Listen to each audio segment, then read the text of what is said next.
Member সাহেব তো আছেন, এই বাজারেরও তো আপনার ওয়ার্ড না?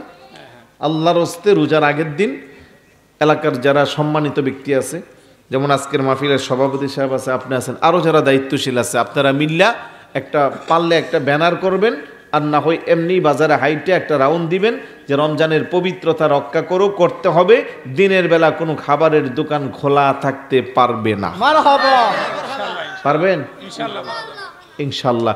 যদি তারপরও আপনি জানেন যে কোনো না কোনো দোকানে দিনের বেলা এরকম ওই পর্দা দিয়ে নতুন বধূর মতো মানুষকে খাওয়াচ্ছে, অ্যাকশনে যাইবেন। আমি ব্যবসায়ী ভাইদেরকে বলবো যারা শুনছেন, আল্লাহর হস্তে দিনের বেলা রমজানের পবিত্রতা রক্ষার্থে এগুলো বন্ধ করেন। 3টার পরে খুলেন, ইফতার বানান, বিক্রি করেন, আল্লাহ বরকত দিব। আপনি বলবেন যে আমার তো খাবারের দোকান, রমজানে বন্ধ রাখলে আমার পেট চলবে কেমনে? আমি বলবো না, আপনি ইফতার বিক্রি করেন, আল্লাহ বরকত দিয়ে আপনাকে ওই বাদ বিক্রি করার চেয়ে আরো বরকত আল্লাহ বেশি দিবে। রমজানের পবিত্রতা রক্ষা করেন। একজন খ্রিস্টান তার ছোট বাচ্চাকে নিয়ে রমজানে মুসলমানদের বাজারের মাঝখান দিয়া যাচ্ছে। বাচ্চাটা চিল্লাচ্ছে, পেটের খিদা, বাবা আমাকে কিছু দাও, আমি খেতে চাই। খ্রিস্টান তার বাচ্চাকে কানাকানি বলতেছে, এটা মুসলমানদের রমজান মাস, এই মাসে দিনের বেলা কিছু খাওয়া যায় না, খেলে তাদের পবিত্রতা নষ্ট হয়ে যায়। তোমাকে আমি বাজার পার হয়ে নির্জন কক্ষে যায় তোমাকে কিছু একটা খাওয়াবো, তুমি চিল্লায়ও না। কিতাবের মধ্যে আসছে লোকটা ইন্তেকালের কিছুক্ষণ পূর্বে আল্লাহ তার ভাগ্যে ঈমান নসিব করে দিচ্ছে।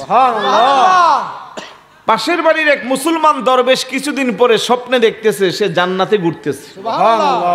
তুমি তো খ্রিস্টান ছিলা, তুমি জান্নাত কেমনে পাইলা? আমার জীবনে তেমন কোনো ভালো কাজ নাই, আমি মুসলমানদের রমজান মাসকে সম্মান দিয়া আমার ছোট বাচ্চাকে শাসন করেছিলাম, এটা নাকি আল্লাহর কাছে খুব বেশি পছন্দ হয়েছে, তাই আমার মৃত্যুর ইন্তেকালের কিছুক্ষণ পরে আল্লাহ আমাকে কালেমা নসিব করে মুসলমান বানাইয়া কবরে নিছে। তো ভাই, খ্রিস্টান যদি রমজানের রোজাকে সম্মান করে এত মর্যাদা পায়, আমরা মুসলমানরা সম্মান করলে আল্লাহ আমাদের সম্মান বাড়াইতে পারে কি পারে না? আরেকটু জোরে বলুন, পারে কি পারে না? তাহলে আপনারা একটু সচেতন থাকবেন। একটা দোকানও যেন, খাবারের দোকান, হোটেল জাতীয় যেগুলো আর কি, যে সকালে নাস্তা, দুপুরে ভাত এরকম আছে না, এগুলি যেন রমজানে একদম টোটালি খুলতে না পারে, সেদিকে খেয়াল রাখবেন।